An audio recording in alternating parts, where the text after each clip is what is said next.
Hello everyone, welcome to video 21 in the series Easy Ways to Fill a Sketchbook. If you're new to this series is basically about using the 26 letters from the alphabet to get ideas on things to draw. And today we are going to draw something that starts with U. And for today's video, I'm inspired by the botanical art and illustration of Lapin, an illustrator from Spain.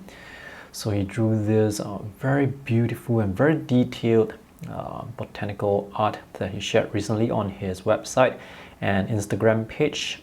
I will link to his website and Instagram in the video description below. So today I'm going to draw a plant that starts with the letter U, and it's going to be umbrella plant. So I just did a search on Google and these are the search results. So I'm just going to pick something here to draw. You can draw something that starts with U. You don't have to draw the same thing as me. You can draw places, objects, or even celebrities whose name start with the letter U. The pen that I'm using today is the Pilot penmanship with the extra fine nib because I want to draw with extra thin lines today. And the ink inside, it's sketch ink. I'm going to go straight with ink without any pencil lines. So today's sketch is going to be quite detailed. It's going to require a lot of patience. So I'm going to take my time and enjoy this. I'm not sure why this plant is called umbrella plant. Maybe I need to do some reading up later. So drawing something like this, personally for me, is not the type of subject that I draw very often, as you can tell, but it's still fun to draw. I mean, drawing itself is a very fun hobby, especially when you're drawing something new. It makes your mind, makes your brain think differently. And one thing that is constant with all forms of drawing is you have to concentrate.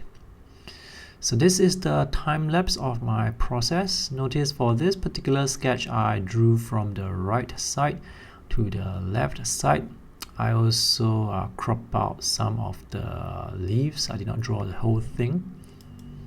This took me a while to draw, so I'm quite satisfied with the result. So I guess I still have it in me to draw something that is very detailed.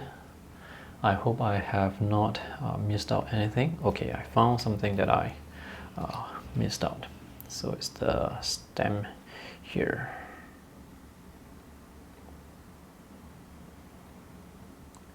So drawing something as delicate as botanical art, it does require a lot of concentration. But the good thing is, as long as you get the general shapes right, minor inaccuracy, it's not going to be that obvious. And here comes the fun part of coloring. I usually paint quite fast, but for such detailed sketches, I need to go a bit slower to make sure that I color within the lines. So that's something that I do not do very often. So this may actually be more challenging compared to drawing with pen and ink. The watercolor paint that I'm using is the Art Graph solid blocks. I have a review for that on my website. I'll put the link in the video description below. By using a limited color palette, it makes coloring so much easier, especially color mixing. So for the leaves, it's just yellow and green. The paint I'm using, that's the Art Graph solid blocks, and the quality is actually quite good. I mean, the colors here, they are not like exceptionally vibrant, but they are vibrant enough and they dissolve quite easily, so it makes color mixing very easy. So the first wash is basically me just painting the leaves, and while the wash is still wet, sometimes I charge in extra blue or I charge in extra yellow depending on the color of the leaf, just to make the leaves, make the colors less flat. This is what I have so far before I add another layer of wash for the shadows.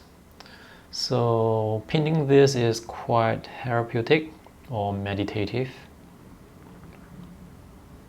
You really do need to have patience for this sort of work.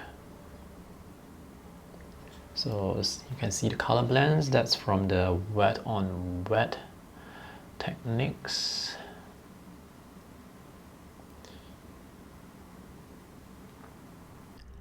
After the first wash, all the values are mid values, so I want to add something darker at the shadows just to give the sketch more depth. And for the shadows, it's basically the same mix of yellow and green plus a little bit of red, or sometimes I just use the red mixed with blue. So once you paint the shadows, immediately you can see the 3D look and feel. It becomes much more obvious, and it's also more obvious to see which leaves are in front and which are the ones that are behind. So shadows, they are very useful. But these are not exactly shadows, these are just leaves that don't have much light. So when it comes to painting or drawing botanical art, there are usually no strong cast shadows. I'm not sure if you realize that. Okay, so this is almost done. So this is how it looks after adding the second wash for the shadows. So I made some of the leaves darker for the extra contrast. I also added some little details with colored pencils.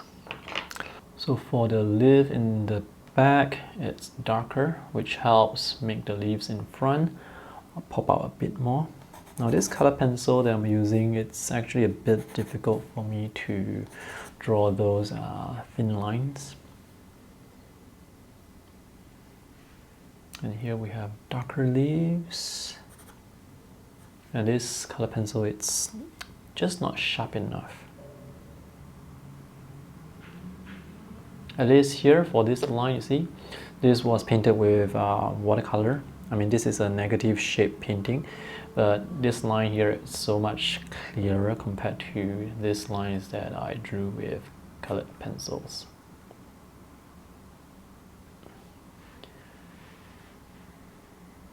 I also added some pencil lines here. Alright, if you guys are actually following along with this art challenge, do share your work on your social media pages with this hashtag Eazy Sketchbook. I'd love to see what you guys have drawn. See you guys in the next video. Bye!